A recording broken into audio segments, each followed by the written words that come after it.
இந்த யுத்தத்தை எப்படியாவது திசை திருப்பி அரபு நாடுகளுக்கும் ஈரானுக்கும் இடையிலான ஒரு யுத்தமாக மாற்றிவிட்டால் அது ஒரு நிரந்தர யுத்தமாக பயணித்து கொண்டிருக்கும். எனவே அதனுடைய செலவுகள் அமெரிக்காவுக்கு வராது, அதனுடைய பிரச்சனைகள் இஸ்ரேலுக்கு வராது.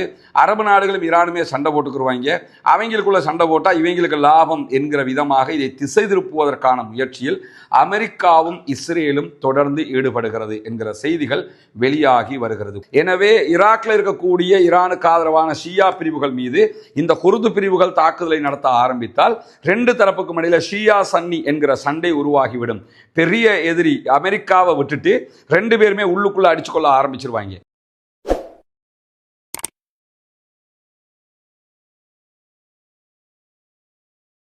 சார்ந்த சகோதரர்களே, உங்கள் அனைவர் மீதும் ஏக இறைவனுடைய அமைதியும் கருணையும் உண்டாகட்டுமாக என்கிற உயரிய பிரார்த்தனைகளோடு இந்த வீடியோவில் ஒரு முக்கியமான விவகாரத்தை நம்ம ஈரான் இஸ்ரேல் அமெரிக்க யுத்தம் தொடர்பாக தெரிந்து கொள்ள. அது என்ன முக்கியமான விவகாரம் என்றால், நமக்கு தெரியும் ஈரான் மீது அமெரிக்கா ஒரு பாரிய யுத்தத்தை ஆரம்பித்திருக்கிறது. இஸ்ரேலும் மிக கடுமையான தாக்குதல்களை ஈரானுக்குள் நடத்தி கொண்டிருக்கிறது. அதே அளவுக்கு பதிலடியை ஈரானும் அமெரிக்க இஸ்ரேலிய தளங்கள் மேல தொடர்ந்து நடத்தி கொண்டிருக்கக்கூடிய சூழல்ல இந்த யுத்தம் அடுத்து எப்படி நகரும் என்கிற ஒரு முக்கியமான கேள்வி அனைவரிடத்திலும் எழுந்து வரக்கூடிய சூழலை நம்ம பார்க்க முடிகிறது. இந்த யுத்தத்தை பொறுத்தவரையில இந்த யுத்தத்தின் வெற்றி தோல்வி என்பதை தாண்டி இந்த யுத்தம் அடுத்த கட்டம் நகர வேண்டும் என்றாலும் அமெரிக்கா இஸ்ரேல் விரும்புவதைப் போல மத்திய கிழக்கு நாடுகளுக்குள்ள ஏற்கனவே ஈராக்ல பிரச்சனை இருந்த மாதிரி, அதே போன்று ஆப்கானிஸ்தான்ல பிரச்சனை இருந்த மாதிரி, அரபு நாடுகளுக்குள்ள பிரச்சனை இருந்த மாதிரி கொஞ்சம் அண்மைய காலகட்டமாக பிரச்சனைகள் காசாவுடைய பிரச்சனையை தவிர வேறு எந்த பிரச்சனையும் அரபு நாடுகளுக்குள்ள இருக்கல.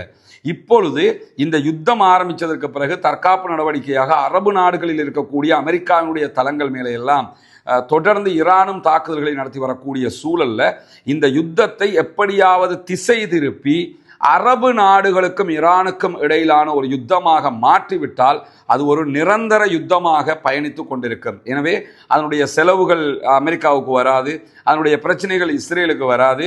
அரபு நாடுகளும் ஈரானுமே சண்டை போட்டுக்குருவாங்க. அவங்களுக்குள்ள சண்டை போட்டால் இவங்களுக்கு லாபம் என்கிற விதமாக இதை திசை திருப்புவதற்கான முயற்சியில் அமெரிக்காவும் இஸ்ரேலும் தொடர்ந்து ஈடுபடுகிறது என்கிற செய்திகள் வெளியாகி வருகிறது. குறிப்பாக அமெரிக்க ஜனாதிபதினா அவர் எவ்வளோ பெரிய ஆளுங்கிறது நமக்கு தெரியும். அவர் சரியா பிழையாங்கிறது ரெண்டாவது. ஆனால் அவர் எவ்வளோ பெரிய ஒரு முக்கியமான பதவி.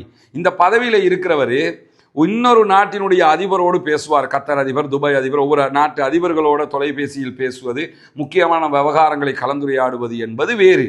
ஆனால் நேற்று வெளியாகி இருந்த ஒரு முக்கியமான செய்தியில் ஈராக்ல இருக்கக்கூடிய ஈரானுக்கு எதிரான குர்திஷுடைய தலைவர்களோடு அமெரிக்க அதிபர் டொனால்ட் ட்ரம்ப் நேரடியாக தொலைபேசியில் உரையாடி இருக்கிறார். ஏன் ஒரு சாதாரணமான ஒரு இனக்குழுவோட இப்படி தொடர்பு கொண்டு பேசுறாரு நினைச்சீங்கன்னா, ஈராக்ல இருக்கக்கூடிய முக்கியமான இரண்டு குர்து பிரிவுகளுடைய தலைவர்களாக அறியப்படுகிறவர்கள் தான் மசூத் பராசானி, அதே போன்று பாபெல் தலபானி ஆகிய ரெண்டு பேர். இந்த ரெண்டு பேரோடும் தான் அமெரிக்க அதிபர் டொனால்ட் ட்ரம்ப் நேரடியாக தொடர்பு கொண்டு பேசியிருக்கிறார் என்கிறது ஆக்சியோஸ். இது எதுக்காக பேசுகிறாருன்னு சொன்னால், நாங்கள் ஈரானோட ஒரு யுத்தத்தை ஆரம்பிச்சிருக்கிறோம், நீங்கள் குர்துகள் இருக்கிறீங்க, நீங்கள் என்ன பண்ணணும்னு கேட்டால் உடனடியாக ஈரான் மேலே தாக்குதல் நடத்தணும், அதுக்கான எல்லா வேலைகளையும் நாங்கள் பண்ணித்தர தயாராக இருக்கிறோம் என்கிறார் அமெரிக்க அதிபர் டொனால்ட் ட்ரம்ப். அதே போன்று இந்த தலைவர்களோடு இஸ்ரேலிய பிரதமர் பெஞ்சமின் நெத்தன்யாகும் திரைக்கு பின்னால் பேசியிருக்கிறார் என்கிறது அல் ஜசீரா. பல மாதங்களாக இந்த பேச்சுவார்த்தைகள் நடந்திருந்த நிலையிலேயே பல மாதங்களை தாண்டிய தொடர்புகள் இந்த இருதரப்புக்கும் அவர்களோடு இருக்கிறது, தசாப்தங்களாக இருக்கிறது என்றும் சொல்லப்படுகிறது. குறிப்பாக சிரியா, ஈராக், ஈரானுக்கு உள்ள சில குர்து பிரிவுகள், இவங்களோட அமெரிக்காவும் இஸ்ரேலும் தொடர்புகளை பேணி கொண்டிருக்கக்கூடிய சூழல்ல இஸ்ரேல் நிறைய உளவு தகவல்களை இவர்களை வைத்தும் எடுத்துக்கொண்டிருக்கிறது என்கிற செய்திகளும் வெளியாகி கொண்டிருக்கிறது. இந்த சூழல்ல தான் இப்பொழுது அமெரிக்க அதிபர் நேரடியாகவே குர்துகளுடைய தலைவர்களோடு பேசியிருக்கிறார். எதற்காக பேசுறாருன்னு சொன்னா, ஈரானுடனான எங்களுடைய சண்டையில நீங்க களத்துக்கு வரணும், ஈரானோட அட்டாக் பண்ணணும், ஈராக்ல இருக்கக்கூடிய ஈரானுக்கு ஆதரவானவர்களோடு அட்டாக் பண்ணணும், சண்டையிடணும். அப்பதான் என்ன ஆகும்னா இந்த ஷியா சன்னி பிரச்சனை உருவாகும். குர்துகள் சன்னி பிரிவை சேர்ந்தவர்களாக பெரும்பாலும் இருக்கிறார்கள். ஷியாக்கள் ஈரான்ல இருக்கக்கூடியவர்கள் ஷியாக்களாக இருக்கிறார்கள். எனவே ஈராக்ல இருக்கக்கூடிய ஈரானுக்கு ஆதரவான ஷியா பிரிவுகள் மீது இந்த குர்து பிரிவுகள் தாக்குதலை நடத்த ஆரம்பித்தால் ரெண்டு தரப்புக்கும் இடையில ஷியா சன்னி என்கிற சண்டை உருவாகிவிடும். பெரிய எதிரி அமெரிக்காவை விட்டுட்டு ரெண்டு பேருமே உள்ளுக்குள்ள அடிச்சுக்கொள்ள ஆரம்பிச்சிருவாங்க. அதே மாதிரி இப்ப நடக்கக்கூடிய யுத்தத்தில் அமெரிக்காவுக்கும் ஈரானுக்கும் இடையிலான யுத்தத்தில் இந்த சன்னி பிரிவுகள் உள்ள வந்துட்டாங்கன்னு சொன்னா பெரிய எதிரி ஓரங்கட்டப்பட்டுட்டு இந்த ரெண்டு பேருமே சண்டை பிடிச்சு கொள்வாங்க. அதே மாதிரி கத்தர் அல்லது துபாய் அல்லது பஹ்ரைன் அல்லது சவுதி அரேபியா எந்த ஒரு அரபு நாடுகளாக இருந்தாலும் பெரும்பாலும் இவர்களுடைய ஆட்சி கட்டமைப்பு சன்னி பிரிவுகளோடு சேர்ந்து இருக்கிறது. பொதுவான சகோதரர்களும் இந்த வீடியோக்களை பார்க்கறதுனால ஒன்றை புரிஞ்சுக்கிறங்க, இஸ்லாத்துக்கு உள்ள சன்னி ஷியா என்கிற பிரிவுகளை இஸ்லாம் கொண்டு வரவில்லை. முகமது நபி சன்னியா ஷியாவா அந்த மாதிரி முகமது நபி அவர்கள் பிரிக்கல. முகமது நபியினுடைய மரணத்துக்கு பிறகு ஷியா என்கிற ஒரு பிரிவு தோற்றம் பெற்றது. அவர்களுடைய செயல்பாடுகள் அவர்களுடைய மார்க்க விழுமியங்கள் எதுவுமே இஸ்லாத்தோடு இணைந்தது அல்ல. அதை நம்ம இந்த ஈரானுடைய ஆதரவு என்பது அரசியல் ரீதியிலான ஆதரவு, அதில் எந்த மாற்ற கருத்தும் கிடையாது. அமெரிக்காவை சிம்ம சொப்பனமாக எதிர்த்து கொண்டிருக்கிறார்கள். நம்ம இந்த இடத்துல ஷியா சன்னிங்கிற பிரிவினையை நம்ம பார்க்கல. ஆனால் மார்க் அடிப்படையில் இஸ்லாத்தினுடைய அடிப்படைகள் குர்ஆன் மற்றும் நபிகள் நாயகம் ஸல்லல்லாஹு அலைஹி வஸல்லம் அவருடைய அடிப்படைகள் சன்னி பிரிவை சார்ந்தவர்களிடத்தில் தான் இருக்கிறது. அதுக்கு நேர்மாற்றமான கொள்கைகளில் ஷியாக்கள் இருக்கிறார்கள் என்கிற கருத்துக்களில் எந்த மாற்று கருத்தும் கிடையாது. இதை பொதுவான மக்களும் புரிஞ்சுக்கணுங்கிறதுக்காகத்தான் இந்த இடத்துல நம்ம சொல்றோம். இப்படியான ஒரு சூழல்ல தான் இந்த மார்க்க ரீதியாக இருக்கக்கூடிய நபிகள் நாயகத்துக்கு பிறகு உண்டாக்கப்பட்ட இந்த பிரிவினையை மேற்கு நாடுகள் எப்பொழுதுமே பயன்படுத்தி வந்திருக்கின்றன. ஈராக் வார்ல இதைத்தான் பயன்படுத்தினாங்க. சதாம் ஹுசைனை அழிக்கிறதுக்காக குர்து பிரிவுகள் பயன்படுத்தப்பட்டது. அதே போன்று ஆப்கான் வார்ல இது மாதிரிகள் நடந்த காட்சிகளை நம்ம பார்த்திருக்கிறோம். மற்ற எந்த இடத்துல நடந்தாலும் இந்த ஷியா சன்னிங்கிறத வைத்துக்கொண்டு ஒரு பெரிய பிரிவினையாக காட்டிக்கொண்டு அரபு நாடுகளுக்கு மத்தியிலே பிரச்சனையை மேற்கு நாடுகள் உண்டாக்கி கொண்டே இருக்கும். அப்படியான ஒரு சூழல் இருக்கும் போதுதான் இப்போவும் என்ன பார்க்குறாங்கன்னு கேட்டால், எப்படியாவது இந்த அரபு தேசத்தில் இருக்கக்கூடிய நாடுகள் தடுப்பதை நிறுத்திவிட்டு, அதாவது ஈரான் அட்டாக் பண்ணுறான், இவங்க தடுக்கிறாங்க, தடுக்கிறத நிறுத்திட்டு ஈரானை இவங்க அட்டாக் பண்ணணும். அட்டாக் பண்ண ஆரம்பிச்சிட்டாங்கன்னாலே சன்னி பிரிவு நாடுகளுக்கும் ஷியா நாட்டுக்கும் இடையிலான ஒரு சண்டையாக இது மாறிடும். அமெரிக்கா விட்ராவ் ஆகிடுவாங்க, இஸ்ரேலும் விட்ராவ் ஆகிடுவாங்க.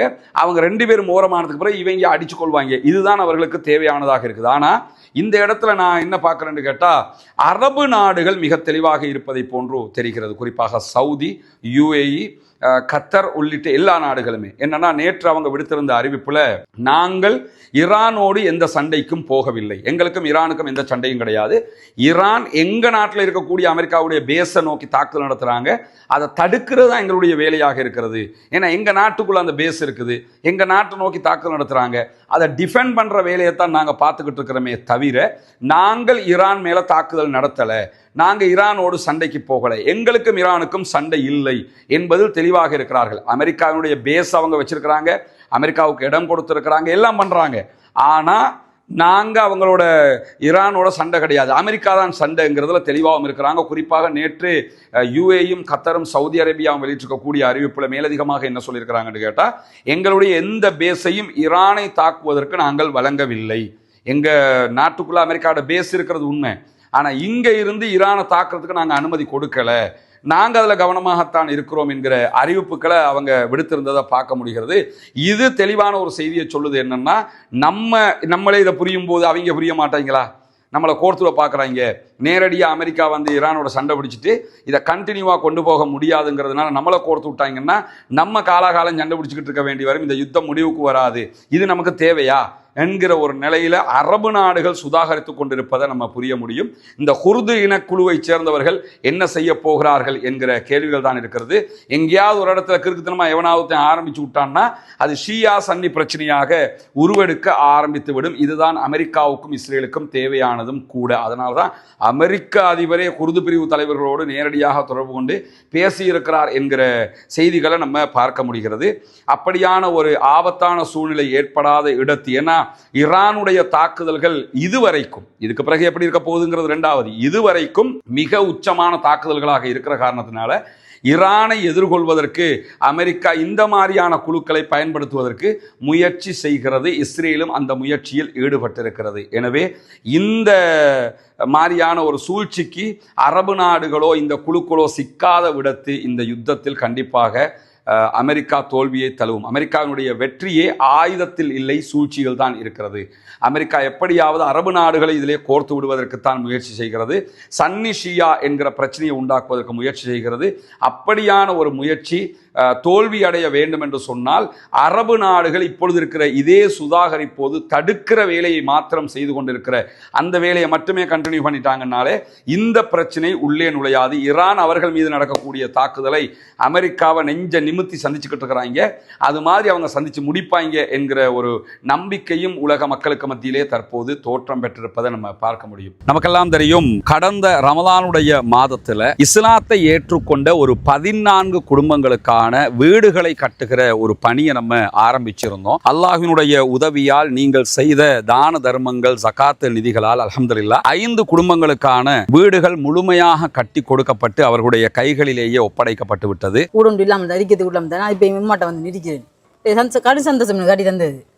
இது உங்களோட வீடு. இனி ஃபௌமி வேலை நடக்குதாண்டெல்லாம் பார்க்குற மடர் வேலையெல்லாம் முடிச்சுட்டோம் நாங்க. சரிதானே? உங்களுக்கு எப்படிமா சந்தோஷமா? நிறைய பேருக்கு உதவி செஞ்சிருக்கிறாங்க. அவங்களுக்கு என்ன சொல்ல நினைக்கிறீங்க? துவா செய்யுங்க. சரியா? தொழுகை நோன்பு அதுகளை எல்லாம் ரொம்ப கடைப்பிடிச்சு கொள்ளணும். மார்க்க விஷயங்கள் தானே. அல்லாட்ட நம்ம உலகத்துக்கு எங்களால் முடிஞ்சதை நாங்கள் செஞ்சிட்டோம். மறுமைக்கு நீங்கள் தான் தேடிக்கொள்ளணும். சரிதானே? இந்த வீடு கட்டி முடிஞ்சதோடு நாங்கள் வர்றோம். அவங்களோட மனைவி வந்துட்டாங்க வீட்டுக்கு. கேட்கும்போது என்ன சொன்னாருண்டா, நான் இதுக்குத்தான் நினைப்பேன், அந்த வீடு நீங்கள் கட்டி தந்துட்டீங்க, எனவே நாங்கள் இனி சந்தோஷமாக இருப்போம். என் பிள்ளைகள் இப்போ நிம்மதியாக பழக்கக்கூடிய அளவுக்கு நிம்மதியாரி அல்லாஹ் அவங்களோட எண்ணங்களை பேசாக்குவான் இன்ஷா அல்லாஹ். ரொம்ப மகிழ்ச்சியான தருணங்களாக அந்த தருணங்கள் இருந்தது. காரணம் என்னன்னா, இஸ்லாத்தை புனிதமிக்க வாழ்க்கை நெறியாக அவர்கள் ஏற்றுக்கொண்டிருக்கிறார்கள். ஏற்றுக்கொண்டவர்களுக்கு ஒரு வாய்ப்பாக அவர்களுடைய வறுமை நிலையை போக்கும் விதமாக இந்த சந்தர்ப்பம் அமைந்திருந்தது. அந்த அடிப்படையில் மீதமுள்ள 9 குடும்பங்களுக்கான வீடுகளை கட்ட வேண்டிய தேவை நமக்கு இருக்கிறது. நம்ம ஒட்டுமொத்தமாக கோடிக்கணக்கில் காசை கொண்டு வந்து வச்சு இந்த பணிகளை பண்றது இல்லைங்கிறது உங்களுக்கு தெரியும். நம்முடைய வீடியோவை பார்க்கக்கூடிய மக்களுக்கு கன்வே பண்றோம். அந்த மக்கள் தரக்கூடிய பொருளாதாரத்தை கொண்டுதான் இந்த வேலைகளை நம்ம செஞ்சுக்கிட்டு இருக்கிறோம். குறிப்பாக இந்த பணிகளுக்காக 100 ரூபாய் 200 ரூபாய் 500 ரூபாய் 1000 ரூபாய் என்று சின்ன சின்ன தொகைகளை கூட தந்து உதவிய பெருமனது கொண்ட சகோதர சகோதரிகளை நம்ம பார்த்திருக்கிறோம். அதே மாதிரி லட்சங்களில் உதவி செய்த சகோதர சகோதரிகளையும் பார்த்திருக்கிறோம். ஒவ்வொருத்தருக்கு எவ்வளவு முடியுமோ அந்த அடிப்படையில் நமக்கு அதை தந்து உதவி இருக்கிறார்கள். அதன் அடிப்படையில் தான் 5 வீடுகள் கம்ப்ளீட்டடாக நம்ம கட்டி கொடுத்திருக்கிறோம் அல்ஹம்துலில்லாஹ். இப்போது நம்ம இருக்கக்கூடிய இந்த பகுதிகளில் 4 வீடுகள் கட்டுவதற்குரிய ஏற்பாடு நடந்து கொண்டிருக்கிறது. 2 வீடுகளுக்கான அத்திவாரம் போட்டிருக்கிறோம். இந்த அத்திவாரம் தித்வா புயல் வர்றதுக்கு முன்னாடி போட்டது. புயல் வந்ததோடு அந்த புயல் பணிகள் அந்த வேலைகளால் நமக்கு இதெல்லாம் நிறுத்தி இருந்தோம். அதனால தான் நம்ம விளம்பரங்களும் அது தொடர்பாக எங்கேயுமே போடலை. தற்போது புனிதமிக்க ரமலானுடைய மாதத்தை அடைந்திருக்கிறோம். நபிகள் நாயகம் ஸல்லல்லாஹு அலைஹி வஸல்லம் அவர்கள் காற்றை விட வேகமாக ரமலானிலே தர்மங்களை செய்வார்கள், தான தர்மங்களை அள்ளி கொடுப்பார்கள் என்கிற நபிமொழிகளை சஹீஹுல் புகாரி முஸ்லிம் உள்ளிட்ட நபிமொழி கிரந்தங்களில் நம்ம பார்க்கிறோம். ஏன்னா அவ்வளவு அதிகமாக ரசூலுல்லாஹ் தான தர்மங்களை செய்து கிடைக்கிறதையெல்லாம் கொடுத்து நன்மைகளை சேகரித்துக் கொள்வார்கள். அதே நேரத்தில் அல்லாஹு தஆலா திருமறை குர்ஆன்ல ஜகாத்து பெறுகிற கூட்டத்தினரை பற்றி 8 கூட்டத்தினருக்கு நீங்கள் ஜகாத்து வழங்க முடியும் என்று சொல்லும்போது அதிலே ஒரு கூட்டத்தினராக முஅல்லஃபத்துல் குலூப், இஸ்லாத்தின் பால் உள்ளங்கள் ஈர்க்கப்படுகிறவர்கள் என்கிற ஒரு பிரிவினரையும் நமக்கு காட்டி தருகிறான். எனவே இஸ்லாத்தை ஏற்றுக்கொள்ளுகிற சகோதரர்களுக்காக ஜகாத்து நிதிகளை கொடுக்க வேண்டியது கடமையாக இருக்கிறது. ரமலானுடைய காலத்திலே ஜகாத்துகளை கணக்கு பார்த்து ஏழை எளிய மக்களுக்கு கொடுக்குகிற சகோதரர்கள் இந்த பணிக்காகவும் ஒரு போர்ஷனை ஒதுக்குங்க. உங்களால் முடிஞ்ச ஒரு தொகையை முன்னால் தெரிகிற நம்முடைய ஹியூமனிஸ்ட் பீப்புள் ஆர்கனைசேஷன் என்கிற ஆர்கனைசேஷன் அக்கௌண்ட்டுக்கு நீங்கள் வைப்பிலிட முடியும். அதே நேரத்தில் வெளிநாடுகளில் இருக்கக்கூடிய சகோதரர்கள் இந்த குறித்த அக்கௌண்ட்டுக்கு வைப்பிலிட முடியாது என்று சொல்லுகிற போது அதில் முன்னாடி தெரிகிற என்னுடைய வாட்ஸ்அப் நம்பருக்கு நீங்கள் தொடர்பு கொள்ள முடியும். உங்களுக்கு எப்படி நீங்கள் பணம் அனுப்பணும் என்கிற வழிமுறைகளை நம்ம லீகலாக சொல்லித் தருவதற்கு கடமைப்பட்டிருக்கிறோம். எனவே நாமே ஆரம்பித்த பணி நாமே முடிக்க வேண்டும் என்கிற அடிப்படையில் நம்ம அத்தனை பேரும் சேர்ந்து 1000 ரூபா 2000 ரூபா லட்சங்கள் என்று எது நம்மளால் முடியுமோ அதை போட்டு இன்னும் ஒரு 9 வீடுகள் வீடுகள் கட்டி முடிக்க வேண்டி இருக்கிறது. இந்த பணியில் அத்தனை பேரும் இணைந்து கொள்ளுங்கள். உங்களுடைய ஜகாத்து தான தர்மங்களை ரமலானுடைய காலத்திலே இதற்காக வழங்குங்கள். வாரி வழங்குகிற போது நாளை மறுமையிலே அல்லாஹு தஆலா உயர்தரமான ஜன்னத்துல் ஃபிர்தௌஸிலே உங்களுக்கான அழகான ஒரு வீட்டை தருவதற்கு காத்து கொண்டிருக்கிறான். ஏழை எளிய மக்களுக்காக உழைப்போம், அவர்களுக்காக கொடுப்போம். நாளை மறுமையில் நிரப்பமான கூலிகளை பெற்றுக்கொள்வோம். எனவே இதற்காக உதவி செய்யுங்கள் என்கிற பணிவான கோரிக்கையோடு முடித்துக் கொள்கிறேன்.